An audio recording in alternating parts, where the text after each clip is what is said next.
welcome to the program Health is Wealth. With me is no other person than an accomplished professor of interventional radiology, the first in Nigeria, an erudite scholar of international repute who has traveled to over 40 countries of the world in pursuit and impartation of knowledge. He is a fellow of West African College of Surgeons, fellow National Postgraduate Medical College of Nigeria, a former provost, College of Medical Sciences. He has batched over 50 awards so far, nationally and internationally, for his academic excellence and administrative inputs. His unprecedented achievement within 1 year in office as Chief Medical Director cannot be overemphasized. He has over 80 publications and books, both in national and international journals of medicine, to his credit. Viewers, meet this distinguished personality, who time will not allow to mention his numerous achievements, Professor Ahmed Ahidjo, the Chief Medical Director, University of Maiduguri Teaching Hospital. Sir, you are welcome to the program Health is Wealth. Thank you. Okay, now to start with, how do you feel being the Chief Medical Director, having spent 1 year in office? It's not a sweet job. That's from the bottom of my heart. It's a very difficult job to do. But again, when I look at the things that I was able to do within this short period, I feel happy sometimes. But the job is a hard one. All right. So, okay, what is your vision for the University of Maiduguri Teaching Hospital?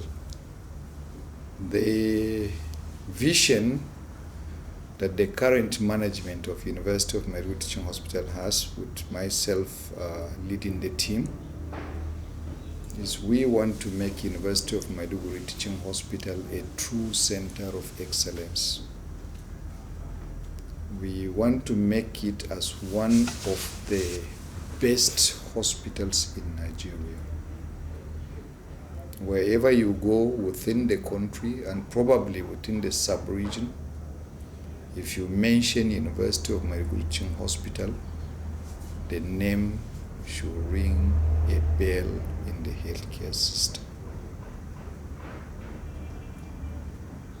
This is the vision that we have for the hospital, and we are setting the plan ready to achieve our own objectives.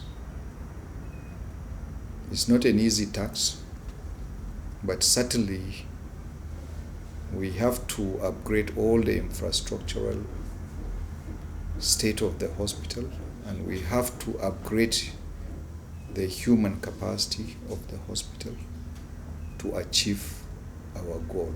We have already commenced the path to attain our own objective. All right. Okay, sir, there are, quite a number of structures all over the hospital. What are they for?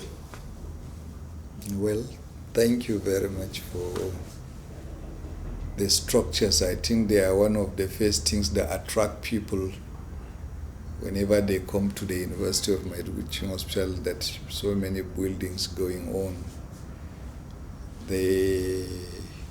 If you remember, I mentioned in our own vision that we want to take University of Maiduguri to be one of the best hospitals in the country.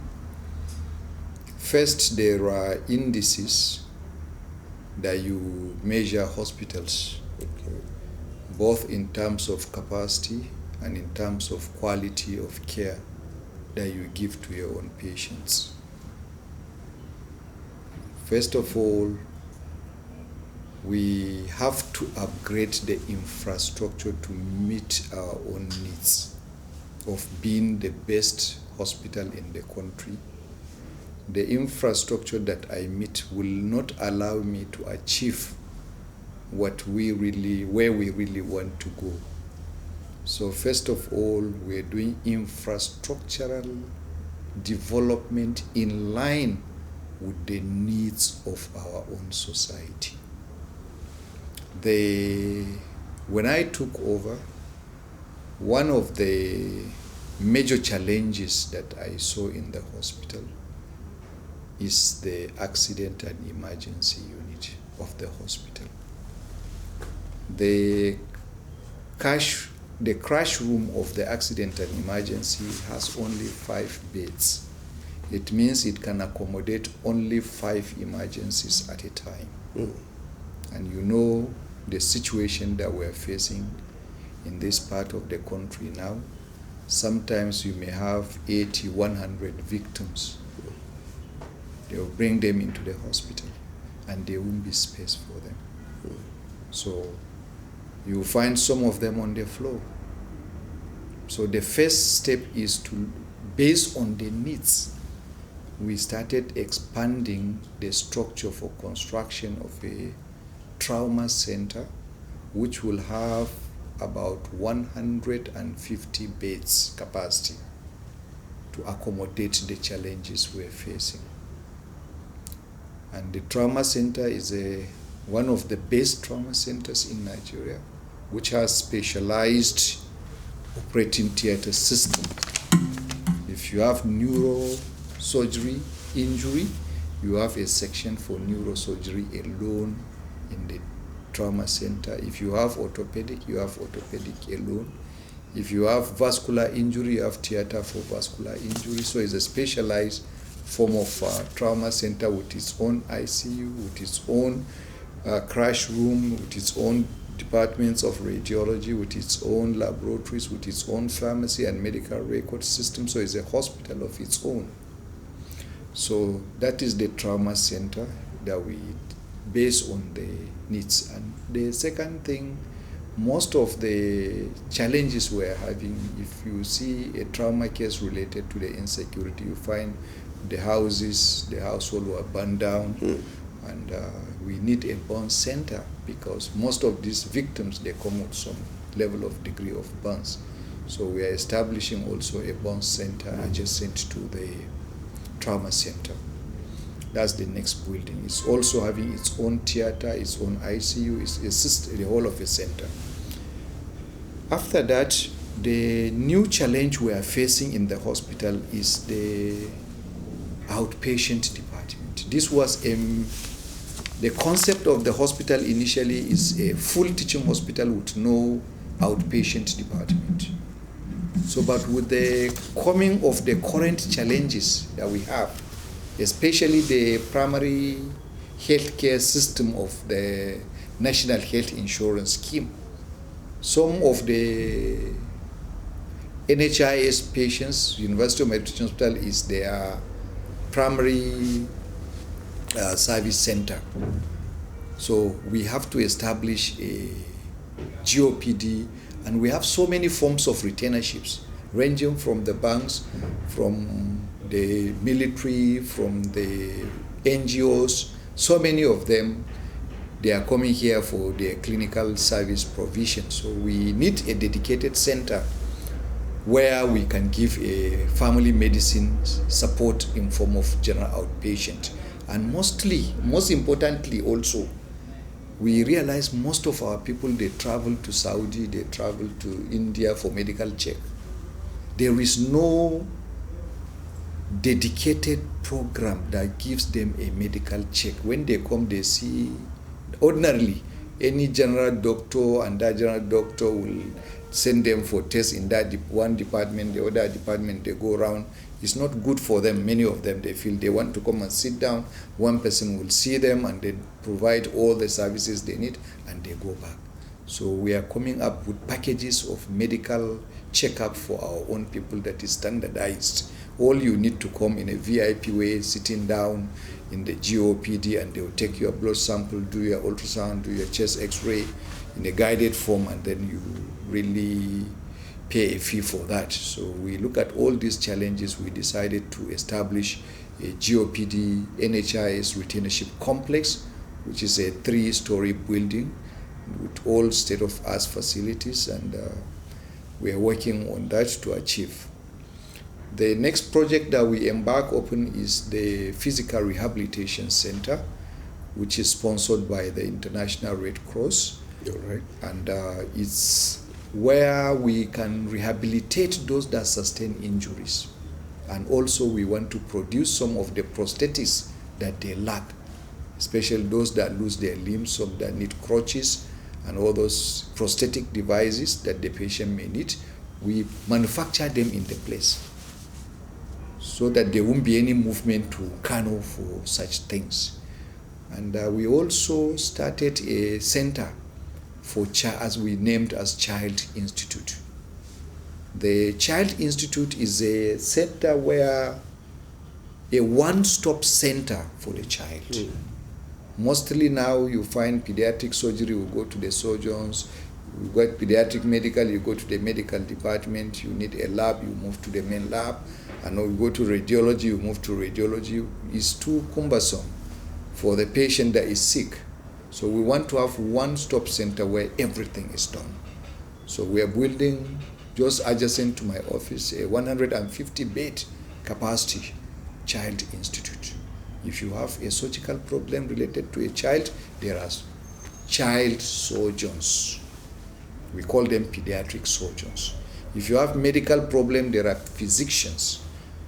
If we have a research section attached to it, you have nutrition, we have clinics, over 12 different types of clinic, with 6 of them are highly specialized clinics within the center, with trainings ground for our undergraduate and postgraduate doctors. It's a very big center. I believe is going to be one of its kind in the country, dedicated. So another structure that is coming up, I believe, is the radiotherapy or cancer center. And I keep on saying the Northeast remain the only geopolitical zone in the country that lack facilities for radiotherapy or treatment of cancer. The closest place you go for a linear accelerator service, radiotherapy service, is Zaria or Sokoto. So most of our patients, imagine somebody from Magumeri to come and you tell him to move to Zaria. He doesn't know anybody, he doesn't have accommodation, and he goes there, a long queue for 2 months before he will have access to the treatment, and is coming in various, not only once, but he may go back and come back after 2-3 weeks for another session. It's going to be cumbersome and difficult for such a patient. It's like sending him home. So I decided that we should take that, and we are constructing a befitting trauma center, oncology center, and we are very lucky. We have 2 consultants. One of them have just finished his consultants program, specialization in South Africa. He's back, and the other one is in Ibadan. He graduated too, and he's back. So manpower will not be an issue, and we will finish it so that we alleviate the suffering of our people. And there are so many other programs that structures and vision, our vision, we have started actualizing it. I think for sake of time, I don't have to go through every bit of some of the building. I think with time we may discuss them, but there are so many other things. Okay, this will certainly be a significant breakthrough for the University of Maiduguri Teaching Hospital by the time it becomes a reality. Professor, sir, how does your management, that's talking about the management of this hospital, hope to sustain, the cordial relationship with the community and various stakeholders, as well as community participation? Yeah. If you recall, there is what we call the guiding document for operation of healthcare in Nigeria. Is called National Strategic Health Plan. So in the latest one is the Plan 2. And one of the pillars is community participation. So there must be a kind of community ownership to healthcare facilities in a community. So our intention is to work closely with the community. And believe you me, most of those things that I have mentioned, and some of them that I have not mentioned, is through the assistance of our own community members. We here in Borno State, we are very lucky to have so many people that are willing to help. Some of them, you may not know them, but they contributed immensely to bringing in such projects into the hospital. In the later, we are going to look at their own contributions as an institution.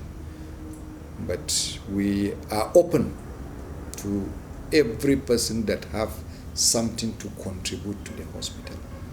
This is the only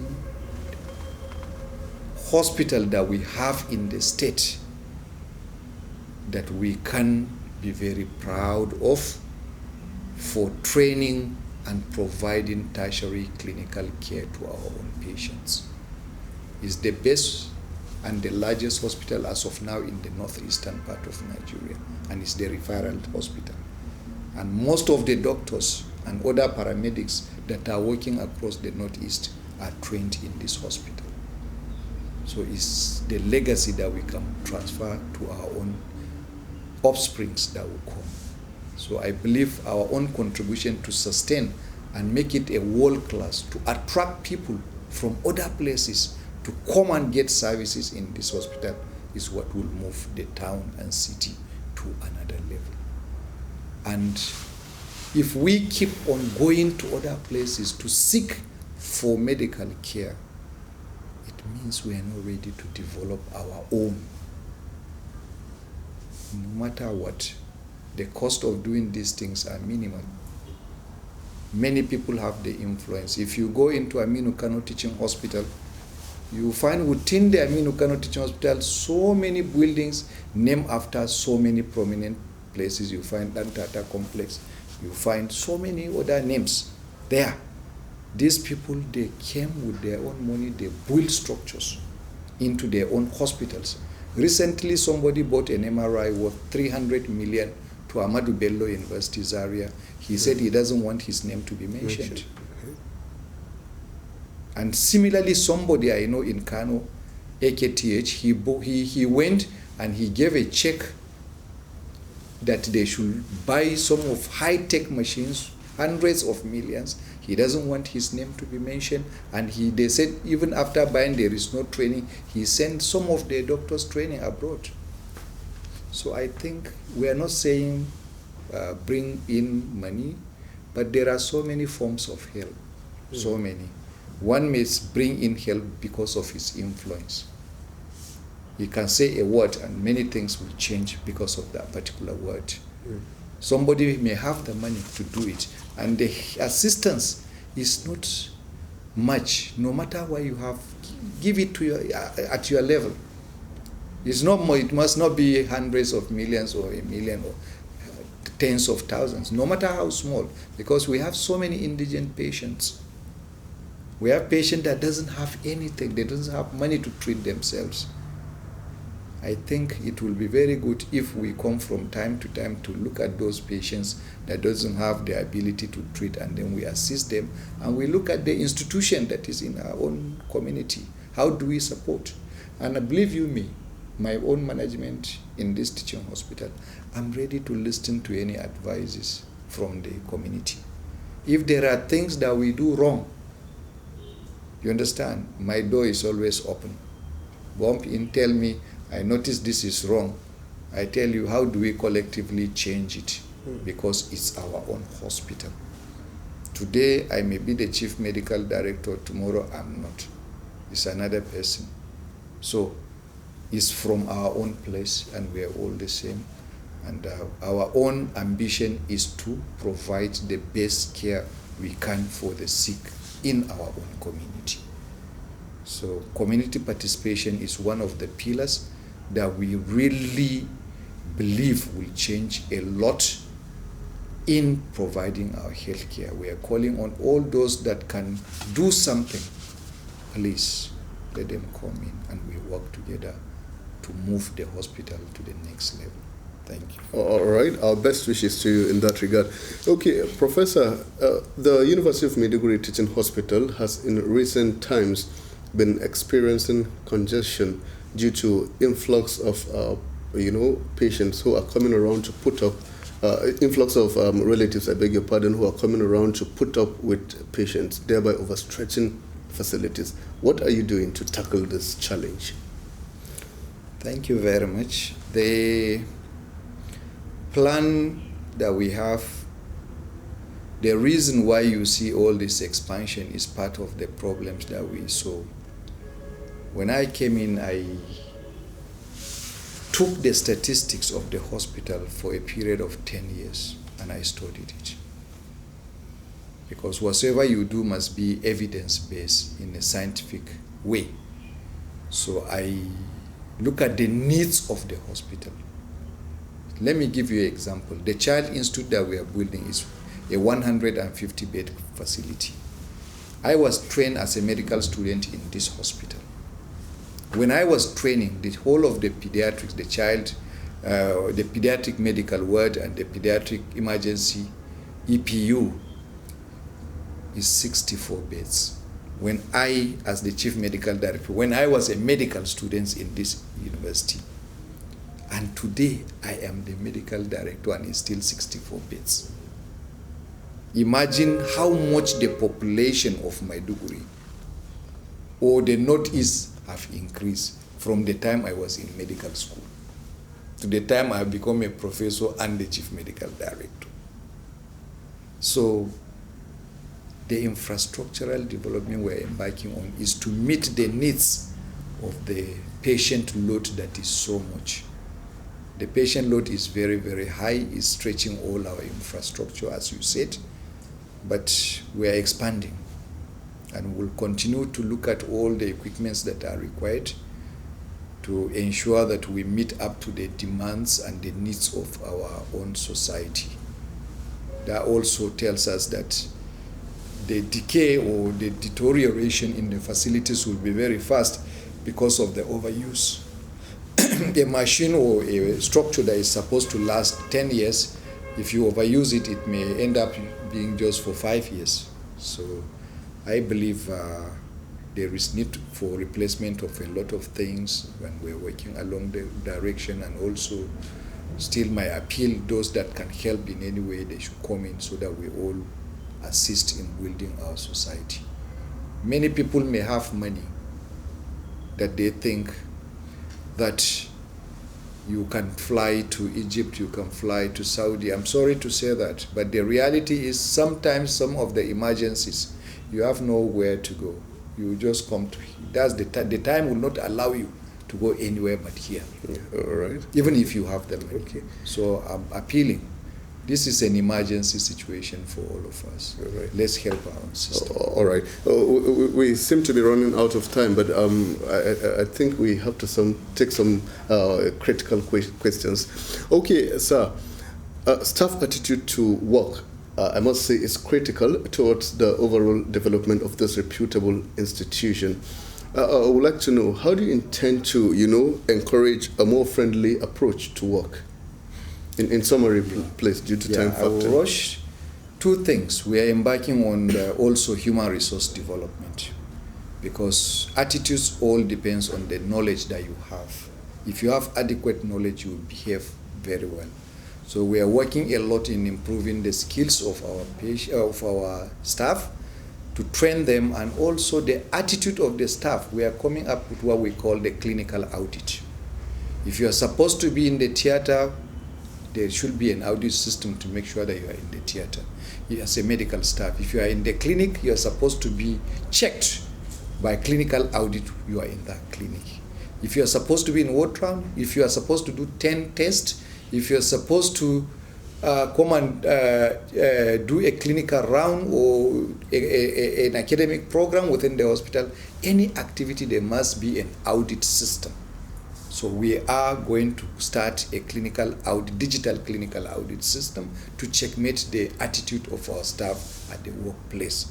And necessary discipline will be taken. The management now will not condone any form of indiscipline by a staff. We have already dismissed so many staff by expressing all forms of insubordination and indiscipline as in the civil service. And we are ready to continue that. Anybody that we find is not fit to work for a patient. Patient is already somebody that is sick, and he needs treatment. Okay. So we are going to punish anybody that did not comply with the standard of patient care. The management is ready. All right. So finally, and in a nutshell, please, what's your message? Any strong message to the staff of this hospital and the general public? Just briefly. The staff of this hospital do your work as prescribed in the civil service.